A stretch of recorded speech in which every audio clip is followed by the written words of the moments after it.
conversation. Tom, is it your title to lose now? You're the favourites with the bookies. All the statisticians believe you've got the easiest run. You're playing one of the worst teams in the league tonight to go back clear at the top. Should Liverpool, from this point, be winning the league?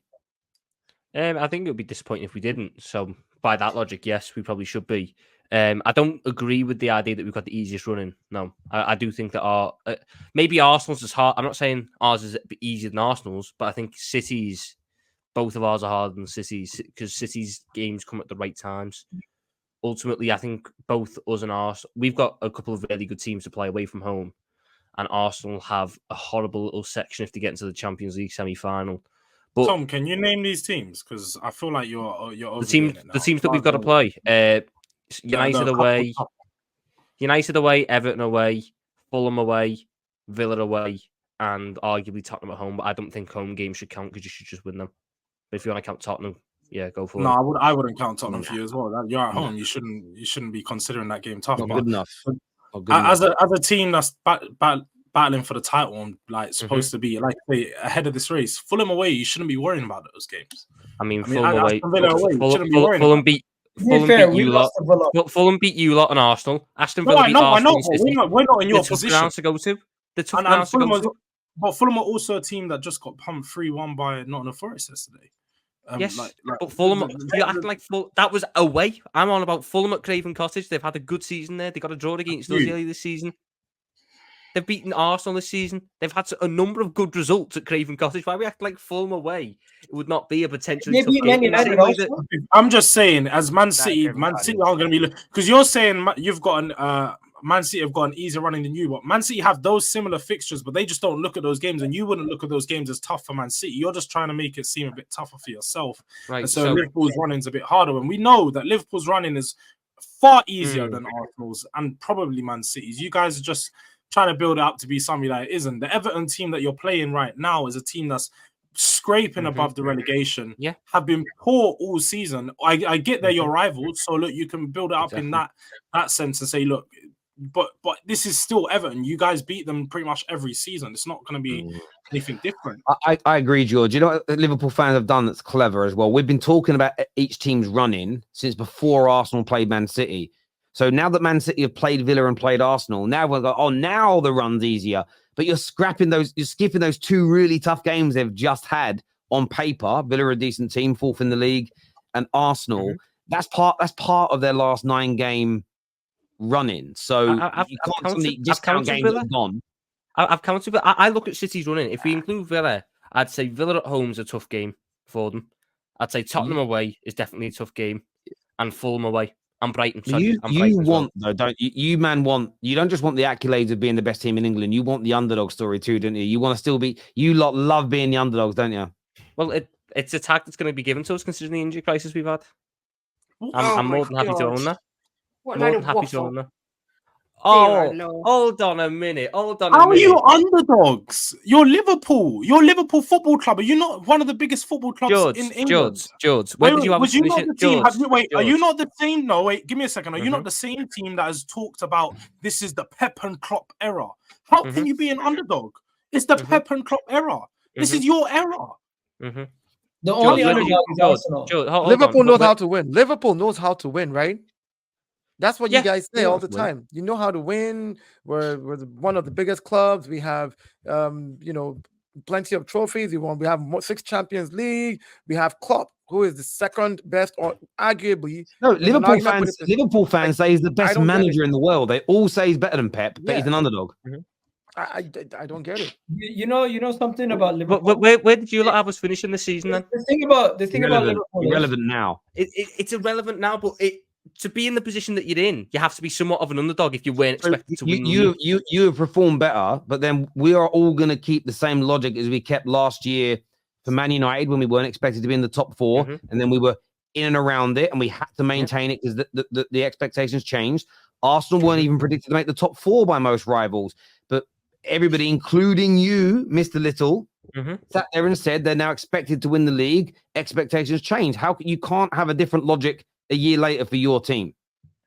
I'm just saying, based on everything that has happened this season and the amount of stuff that we've had to go through, it would not be wrong to say that Liverpool are somewhat underdogs in this title race. 1 second. You said underdogs to who? Underdogs to who? To both teams or just City? To both teams, yeah. 1 second. That's a blatant lie because you were on the football terrace with what do you call it, Terry and Ram, and you said verbatim last year was a flash in a pan. Arsenal have now gone back to what they were supposed to be, and now you're sitting here telling me you're the underdog to Arsenal. Get out of here, bro. That's BS. Because guess what, Igal? Liverpool have 4 world-class players. Liverpool have 4 of them. I think. How many 4 do we genuine have? world-class players.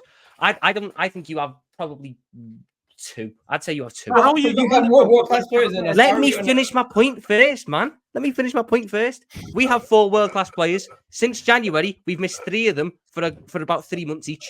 So we've had 1 world-class player. We've had to play children for about a month in cup finals, in European ties. We've had to play people who let's not gas up Sparta Prague next year. Or to get into this situation that we're in has been a shock to everyone. So yes, to be in the situation you're underdogs. But Tom, you said Arsenal were a flash in the pan amidst when all that was going on. You said when you knocked them out of the FA Cup is when you said it. Yes, and all that happened after that. I said the moment. I'll tell you the moment I changed when they done that was in February though. You had injury problems and players away. AFCON prior to that. Can we even wait? Look at the games that you're talking about, the injury problems. Okay, Burnley at home, Luton at home, Nottingham Forest away. You didn't play that many tough games through this injury crisis. Okay, so you picked out 3 games. You've picked out 3 games there, George. I'll tell you exactly where you should. The 3 games that are at the start of February. Okay, after the Arsenal game, after you got come to the Emirates. Arsenal, we had no Salah. Trent was just going back from injury and got injured again. Soboslai, no Endo. That's 4 of your starters out. Burnley, Brentford, Luton, add Alisson to that list. That's happened to every team this season, and no one's been allowed to use that excuse. Happens to United, it's happened to Tottenham, happened to Arsenal, happened to Newcastle, happened to Chelsea. It's happening right now. None of us are allowed to use that excuse, but now you're trying to come here and use that excuse and say, "But we're the underdog." When have I used it as an excuse? An excuse would be, "This is why we didn't do it." No, this is why we didn't do it. This is why you're the underdog. That's what you're saying. It is because it's a fact. You want to know something? You have one world class. You have one world class player, right? In your team. And I think we have 4. You have 4. Man City has world class players in their team. Arsenal has no world class players in our team, according to all of you. I think Arsenal have no. Don't change your mind now. Don't wait till the end of the season and change your mind. I know where you all stand about you. Arsenal has no world class players as far as everybody is concerned. And that's the label that has been put. So how are you the underdogs compared to the other 2 teams, first and foremost? Secondly, right now, when Liverpool was topping the league, I didn't hear any Liverpool fans saying they were underdogs.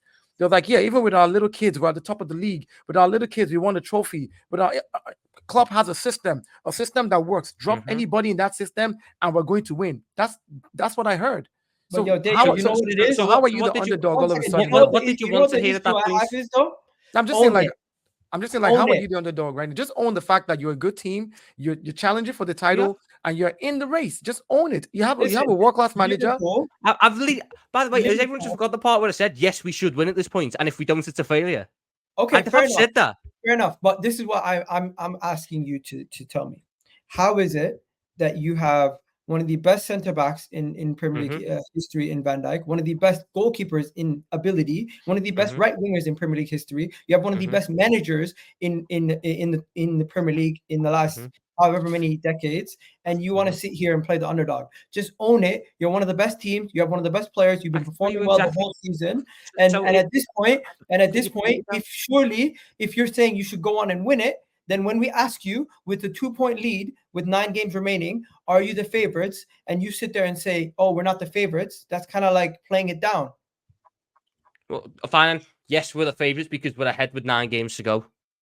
Or I don't even think I argued against that. I just said I disagree with the running part, where I think we've got Tom, running. If you don't win it from here, Tom, are you bottlers? They are, because that's what Arsenal were told. If you want to put that tag on it, sure. I'm just wondering because I mean, for me, I struggle to say it's a bottle, but I'd be disappointed if we didn't win it from this point. For me, I think if anyone's underdogs, you've got to say it's Arsenal because they're the ones that haven't done it yet. Whereas Liverpool have won the league and they've got a cup under their belt. And according to most Liverpool fans, they've got the best manager in the world. Man City are serial winners. So the underdogs really should be Arsenal. So if you're going to use the same mentality as everyone used against Arsenal last year, but from Kate, here, if Liverpool I don't What win, do you say about Arsenal? I can't go off what a squad achieved in 2019 with half the players that now aren't here. I can go off what I saw in the past 2 years. Last season, Arsenal should have won the title, but a Saliba injury stopped them. They should have won that title, but a Saliba injury stopped them. Therefore, going into this season, where they only strengthened, they brought in a genuine world-class defensive midfielder. I didn't agree with Havertz, but apparently, Mikel Arteta's getting something out of them. They improved their squad. Yes, my expectations were, yes, they're above us, especially considering going into the season, we bought an entirely new midfield, and no one expected Liverpool to be in a title race this year. All it was Arsenal, City, and Liverpool will be, the best of the rest sort of thing. So yes, I wouldn't say Arsenal are the underdogs at this point because they were expected to be in a title challenge at this point. Yeah, but I expected Liverpool to be in a title race. They can't be. There's no underdog in this title race. No. Let's